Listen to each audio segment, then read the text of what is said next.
Hi YouTube, and this is JTrain997 back with my review of DC Direct Blackest Night Series 1 Green Lantern Alpha Lantern Bodika.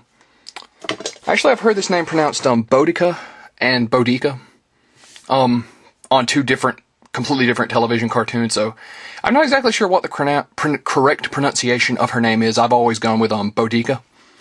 Of course, here she is as an Alpha Lantern. She has her base and her faceplate to go over her Manhunter-like features. A lot of people complain that she doesn't come with a power battery. Her power battery is in her chest. Of course, it looks like it's non-removable. Onto the back of the box. Up here, the rest of the characters in the wave. And Alpha Lantern Bodika says, wielding a second power ring in direct connection to the central power battery, veteran Corps member Bodika of Bellatrix was among the first to be transformed to the new rank of Alpha Lanterns who policed the Green Lantern Corps itself. Down here, the rest of the upcoming waves. One of the only notable Alpha Lanterns that I know of, I know John Stewart was offered a position as the Alpha Lanterns, but other than that, I'm not 100% sure who the other ones are. So, this chick looks awesome. Let's pull this bad girl out of the packaging. And here Bodika is out of the package. Now, I don't have her on the base, and that's for one very important reason. This base is an absolute nightmare. Now, all the other figures have had a little difficulty. You had to put some excessive force to get them down on the base. But when I applied that force to this figure, the tab popped out. Now, thank God I managed to grab this thing, or it would have been lost forever. But upon fighting and fighting and fighting with this figure, her foothold is simply not big enough for the base peg. Now, I thought that maybe they had just went with the classic DC Direct base, which used to be issued with all figures. So I brought in one of my older bases, which this has a darker green tint to it. But once again, this one is much too big for Alpha Lantern Bodika. So I'm going to have to take some extra measures in to get her to fit on the base, so I'll be back in just a second. Hey everybody, and it's a few hours later. Actually, 2 hours later. Not all of which was spent trying to find her tab.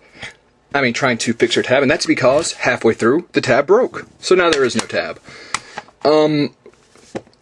I gotta admit, that really pisses me off. Because I widened the hole in her foot peg, for her foot peg, and I still didn't get anything. I actually loosened up the joint quite a bit trying to get it done, and still nothing.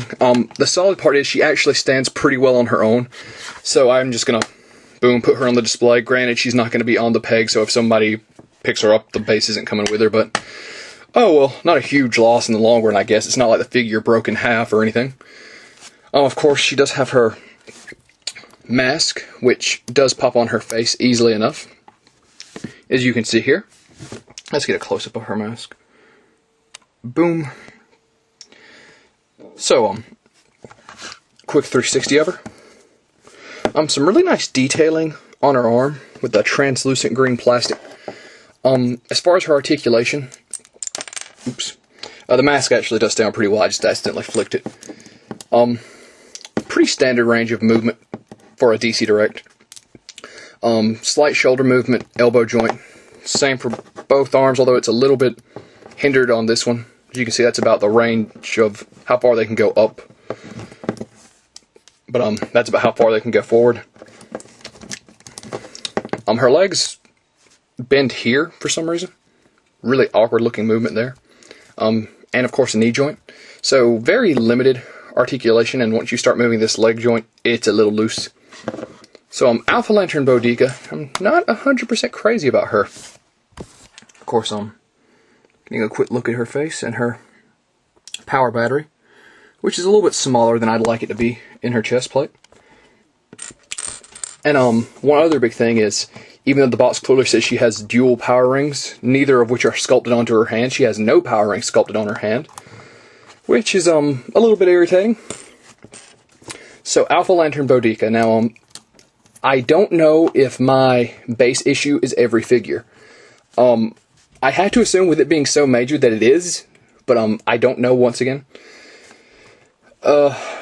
So if that's every figure, that's a huge issue, a huge flaw on DC Direct's part. Now granted, you can still put the figure on the base and in the back of your display or in the front. It's not really a huge loss. But still, something so minor for quality control is really a big deal for me. But other than that, the figure actually has some of the nicest detail out of the line. with a few missing touches, I think. The lantern should have been a bit bigger. I actually wanted to see her power rings, her dual power rings, which she does not have. So overall, $20 for this figure with the risk factor of having such a horrible base flaw is not very good. Granted, she looks great, but with the flaws I've run into, I can't really recommend her.